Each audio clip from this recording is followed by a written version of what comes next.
When you first start learning a language, it can sometimes feel a bit like you are just memorizing a black and white map. Oh, absolutely. It's all about survival at that point. Right, exactly. You learn the basic roads, like how to ask for the bathroom or how to order a coffee or how to introduce yourself. It's all very, utilitarian. Yeah, you're just trying to navigate from point A to point B without getting entirely lost in the process. Exactly. But then you step into a city during a massive festival, and suddenly that black and white map is just completely useless. Because the environment entirely changes. Right. The streets are covered in bright banners.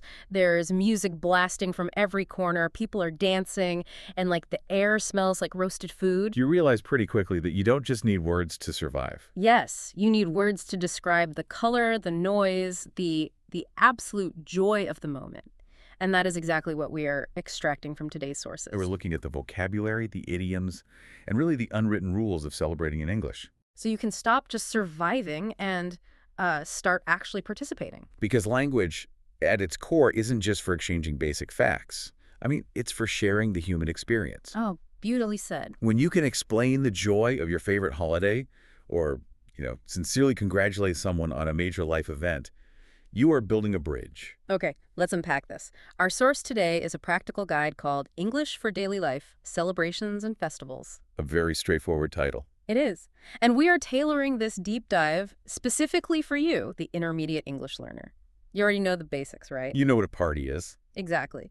But today, we are going to level up your conversational skills so you can share your own culture's best moments. And, it starts with understanding the landscape of how English speakers actually categorize these events. Like separating the big public events from the smaller ones? Right, because the vocabulary we use, it shifts dramatically depending on whether we are talking about a massive global holiday or an intimate personal milestone. So let's start with the big ones, the shared experiences.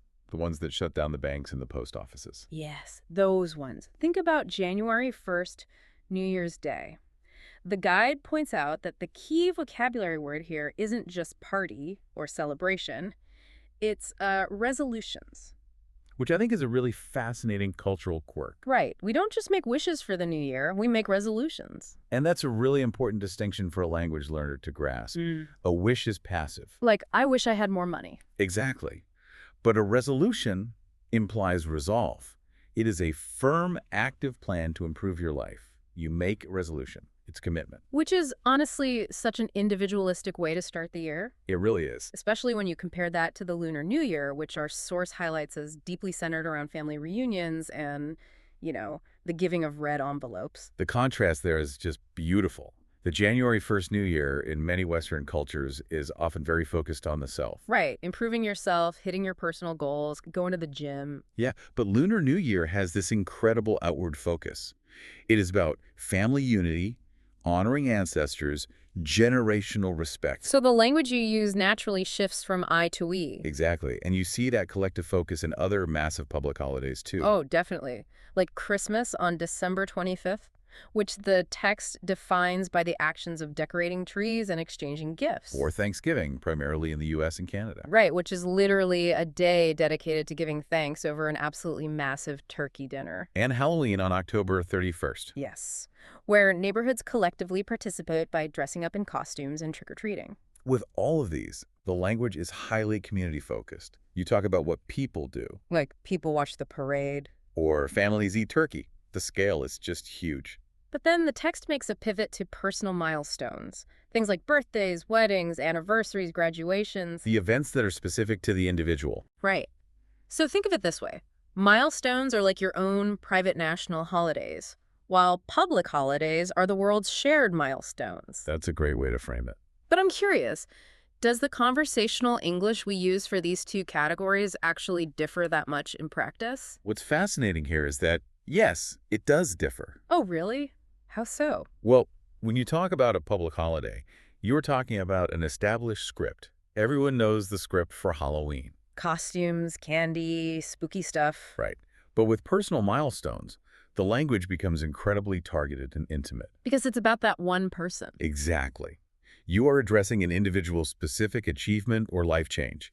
You aren't just acknowledging the date on a calendar. You are validating the person's journey. That makes total sense. So we have the calendar dates. But honestly, a date on a calendar is incredibly boring until you add the people and the activities. It's just a number otherwise. Right. If I just say it's October 31st, that means nothing unless I add the costumes and the candy. You need to set the scene. Exactly.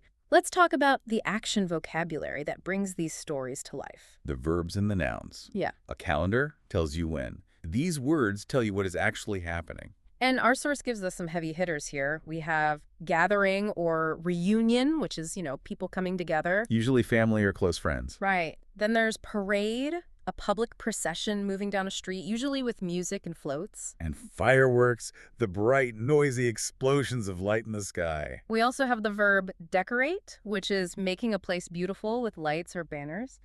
And the phrase exchange gifts. Giving and receiving presents. Right. But I want to push back on a couple of words the guide groups together here. Which ones? Feast and banquet. Yes. The big meals. Yeah. Are these just fancy words for a really big dinner? Because I feel like if I invite friends over for pizza and call it a banquet, they're going to be very confused. They would be, yeah. And that is a great nuance to capture for an English learner. Technically, both mean a large meal. But the vibe is different. Entirely different. Words like feast or banquet carry a sense of scale and, more importantly, expectation. Okay, break that down for me.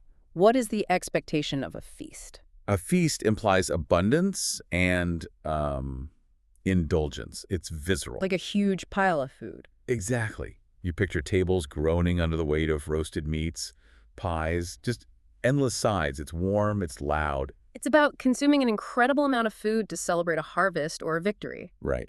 You wouldn't have a feast of just crackers and cheese. Definitely not. And a banquet. A banquet implies formality and structure.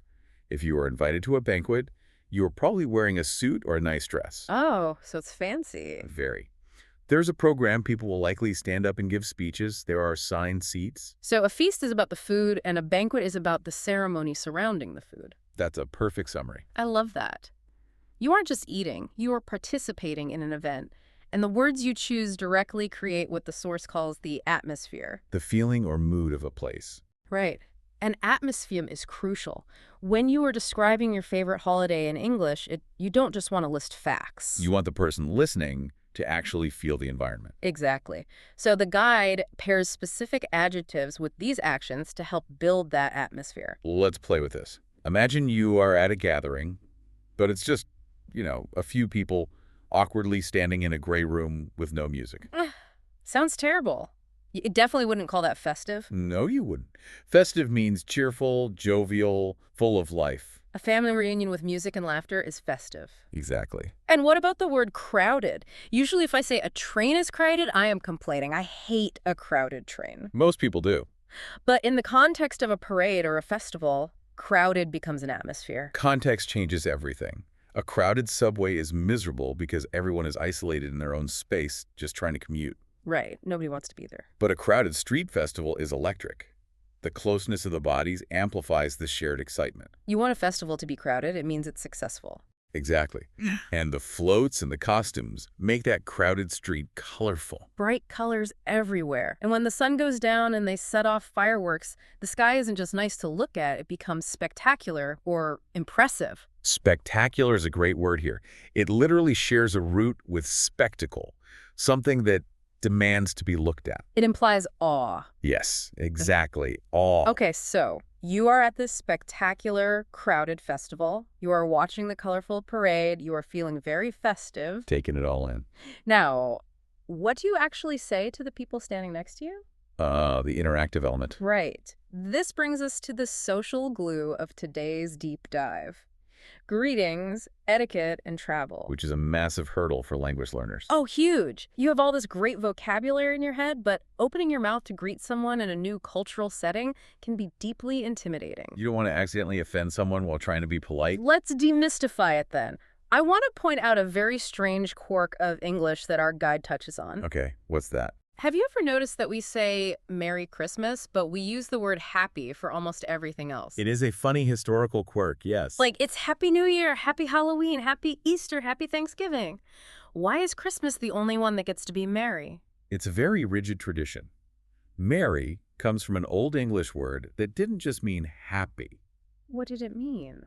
It meant pleasant initially, but it eventually evolved to mean rowdy, lively, and slightly intoxicated festivity. Oh, wow. Like, eat, drink, and be merry. Exactly. And in the Victorian era, when the modern idea of Christmas was really being solidified in places like England, Merry Christmas became the locked-in traditional greeting. So it just stuck. It just stuck. But for almost everything else, happy is your safe, universally correct formula. Good to know.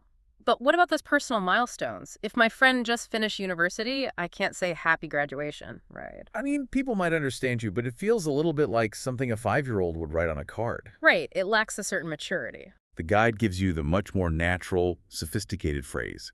Congratulations on your... Congratulations on your graduation, or congratulations on your wedding. Exactly. And a quick tip for you listening here, make sure you put that S at the end of congratulations. Yes, that is crucial. It's a really common habit for learners to say congratulations singular, but we almost always use it in the plural. You're offering them a multitude of good wishes, not just one. Right. Now, the guide also offers some beautifully versatile alternatives if you want to mix it up. Like, best wishes to you, which works in almost any context. A new job, a wedding, an anniversary. And I wish you health and happiness is highlighted as being especially common and meaningful for Lunar New Year or birthdays. It carries a genuine warmth to it. So that covers the greetings when you are the one hosting the party or attending a friend's milestone. But what about when you travel? Right. Let's shift the conversation to experiencing other people's celebrations.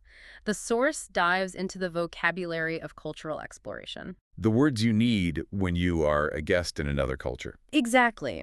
When you travel to a new country during a festival, you do some sightseeing, which is visiting interesting places. You try the local delicacies, the famous regional food. And before you leave, you buy a souvenir, an item to remember the place and the event. And this is where cultural etiquette really comes into play. How so? When you are sightseeing and eating local delicacies, the text emphasizes that you must be aware of and respect local customs. Okay, here's where it gets really interesting for me. I was looking at these travel words, and I realized something. Oh. A souvenir is basically a physical memory of a custom you just participated in. Oh, that's a brilliant way to look at it. Let's say you go to a river festival where everyone floats little wooden boats on the water. Okay. That action is the custom. Then you buy a tiny wooden boat to take home. The souvenir anchors the abstract behavior into a physical object. That is exactly how it functions. Yeah. The souvenir is the proof that you participated. Right. And using that physical anchor is a great way to differentiate between two words in the text that notoriously confuse native speakers and English learners alike. Oh, you mean tradition versus custom? Yes. Please break this down, because if you look them up in a standard dictionary, they seem completely interchangeable. They are heavily intertwined, but there is a structural difference. The source defines a tradition as a long-standing belief or practice passed down through generations. So it's the deep historical root. Exactly. A custom, however, is defined as a specific way of behaving or doing something in a particular society. So how does that work in real life? Give me an example. Okay, think of the tradition as the what and the why, and the custom as the how. The what, the why, and the how. Okay. For example, celebrating the autumn harvest is a tradition. It's an ancient global concept passed down for millennia. Almost every culture does it. Right. But the specific way a culture does it, say Americans eating a large turkey dinner for Thanksgiving, that is the custom. The custom is the specific, actionable behavior that honors the broader tradition. Oh, that clears it up perfectly. Another example, marriage is a tradition. Yes. But throwing the bridal bouquet over your shoulder to the unmarried guests, that is a custom. Exactly. The tradition is the invisible belief. The custom is the action you can actually take a picture of. You photograph the custom to remember the tradition. That is wonderfully put. Yeah. And respecting both is the absolute essence of cultural etiquette when you travel. Okay, so you have the basic nouns, you have the action verbs, you have the adjectives to build the atmosphere. You know how to say hello politely. And you know the difference between a custom and a tradition. Now you need the secret code. The secret code being idioms, of course. Yes, idioms. Section 4 of our guide is all about sounding like a pro, sounding like a native speaker. Idioms are tricky. They are. They're those bizarre phrases that make absolutely zero sense if you translate them word for word into your native language. But if you know how to use them, they make your English sound incredibly expressive and colorful. Right. And our text gives us 4 specific idioms for celebrations. Because idioms are truly where a language shows its personality. I totally agree. When you use an idiom, you aren't just transferring information. You are inviting the listener into a shared image. It upgrades your English from merely functional to highly visual. Let's paint some pictures then. Let's do it. First up, to have a blast. Now, if you look up blast in a dictionary, it's an explosion. Right. Dynamite causes a blast. Exactly. But in a party context, it means to have a very fun and exciting time. Like, we had a blast at the street party last night. It connects back to the energy of fireworks we discussed earlier. Oh, true. A blast is loud, it's energetic, it's undeniably present. If a party is a blast, it wasn't a quiet night reading a book. It was a real event. Exactly. Next is one of my all-time favorites, paint the town red. A classic. The definition is to go out and celebrate wildly, usually at night. It's my birthday. Let's go out and paint the town red. I love the visual of that one. Me too. You are having so much fun. Your energy is so huge that you are literally changing the color of the city. It's wonderfully evocative. Yeah. It means your celebration is not going to be contained inside a single room. It is going to spill out into the streets. It is going to be visible and vibrant. Okay, the third one is with flying colors. This means to do something very successfully. She passed her final exams with flying colors. Right, so you'd use this primarily for an achievement milestone, like a graduation or getting a new job. The history of this one is fantastic, actually. Oh, please share. It comes from the age of sail. When a ship was returning home to port after a victorious battle, it would sail in with all its flags flying proudly in the wind. And the flags were called its colors. Exactly. The flags were its colors for everyone to see. If it had lost, the colors would be lowered or missing entirely. Wow. So flying colors carries a deep historical sense of triumph. That imagery is so strong, you can just picture the ship rolling into the harbor, flags everywhere. It's a great phrase. And finally, we have the opposite of all these fun phrases. A wet blanket. Yes. The definition is a person who spoils other people's fun. Don't be such a wet blanket. Come and dance with us. It's a very physical metaphor if you think about it. How so? Think about the atmosphere of a party as a beautiful, warm, crackling campfire. Oh, hi. Everyone is gathered around it feeling festive. If you take a literal wet blanket and throw it over that fire, the flames die instantly. You are left with smoke and a ruined vibe. Exactly. Yeah. That person extinguishes the festive atmosphere. I have definitely known a few wet blankets in my time. Haven't we all? So my advice to you listening is this. If you are going to go out and paint the town red to celebrate passing your English test with flying colors, you definitely need to make sure you do not invite a wet blanket to the party. Very practical advice. Thank you. But notice how stringing those idioms together completely changes the texture of the sentence. It does. It isn't just, I did well, so I will celebrate, but I won't invite boring people. The idioms give the sentence rhythm and visual punch. Visual punch. I like that. And that brings us perfectly to the final section of our deep dive. Putting it all together. Right. The guide doesn't just leave us with a list of words and idioms. It gives us a storytelling formula to actually use them. A 4-sentence challenge. Yes.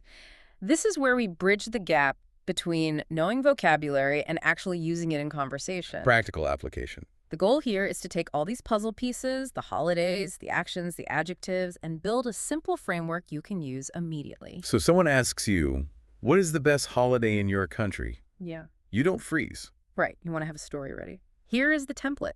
4 simple lines. Okay, lay it out. Sentence 1. My favorite festival is... And you say the festival name. Nice and direct. Sentence 2. It usually happens in... And you name the month or season. Setting the time. Sentence 3. During this festival, people... And you list 2 activities. Activity 1 and activity 2. The action verbs. And sentence 4. I like it because the atmosphere is very good, and you drop in your adjective. It is brilliantly simple, yet it covers the 3 essential pillars of storytelling: time, action, and emotion. Do you want to read the source's example for the Lunar New Year? Sure. So it goes like this. My favorite festival is the Lunar New Year. It usually happens in January or February. During this festival, people gather for a big dinner and give red envelopes. I like it because the atmosphere is very festive. It's clean, it's clear. Very natural. But let's actually do this right now with some other examples. I'll go first, and I'll use Thanksgiving. Go for it. My favorite festival is Thanksgiving. It usually happens in late November. During this festival, families gather to eat a massive feast and watch American football on television. I like it because the atmosphere is very warm and deeply traditional. That paints a perfect picture. You get the timing, the core actions eating in football, and the emotional payoff at the end. Right. You try one. I'll try one for a slightly more chaotic event. Oh, I'm intrigued. My favorite festival is La Tomatina in Spain. It usually happens in August.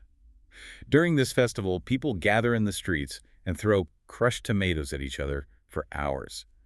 I like it because the atmosphere is incredibly spectacular, slightly crazy, and definitely crowded. Throwing tomatoes. See, that is exactly why this framework works. I've never been to La Tomatina, but in 4 sentences, I completely understand the vibe. You get the whole picture. Now, I want you, the listener, to try this right now. Think of your absolute favorite holiday from your home country. Run it through the formula mentally. What is the name? What is it? What are the 2 biggest actions people take? And finally, what is the adjective? Is it crowded, traditional, spectacular? This simple structure really is your ultimate tool. You don't need to memorize 1,000 words to tell a great story. You just need the right framework to deploy the words you already know. And if we connect this to the bigger picture, mastering this specific 4-sentence framework does something profound. What's that? It turns a simple English exercise into a cultural exchange. Oh, I love that. When someone asks you about your home, you won't just say, "It's nice." You will be able to transport them there. You will be able to make them smell the feast, see the parade, and feel the atmosphere. You are sharing your world with them. Exactly. So, as we wrap up today's deep dive, let's take a quick look back at the journey. We started with a black and white map. A map of survival English. Right. And now you have the vocabulary to identify both massive global holidays and intimate personal ceremonies. You know that a feast carries the weight of abundance, while a banquet carries the weight of formality. You know that a custom is simply the physical action you take to honor an invisible tradition. You also have the adjectives to paint the scene, whether it's crowded, colorful, or spectacular. You understand the historical quirk of wishing someone a Merry Christmas but a happy everything else. And you know how to sincerely offer congratulations for a milestone. And of course, you have the secret code. The idioms. You know how to have a blast, paint the town red, and avoid the wet blankets. Crucial life skills. So what does this all mean? It means this vocabulary is essentially a passport. It isn't meant to live in a notebook or on a flashcard. It's meant to be spoken. Yes. It's meant to be used out in the real world to share your joy, to explain your customs, and to connect with others during the most exciting times of the year. I completely agree. But I actually want to leave you with one final thought to ponder, something that goes a bit beyond the practical advice in our source text. Okay, lay it on us. Well, we've spent all this time discussing how to use specific English words to describe our celebrations.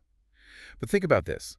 Does learning this new, highly specific, festive vocabulary actually change the way we experience joy in our own minds? Wait, really? Change how we experience it? Yeah. If you finally have the exact word like spectacular or festive to describe the magic of a moment, does gaining that new word actually make you better at feeling the happiness of that moment? That is fascinating. Does language just describe the party, or does it actively make the party better? Oh, wow. Does having the word create the capacity for the feeling? That is a deep one to chew on next time you are out celebrating. Something to think about. Well, thank you so much for joining us on this deep dive today. Keep practicing those 4 sentences, go out and paint the town red, and we will catch you next time.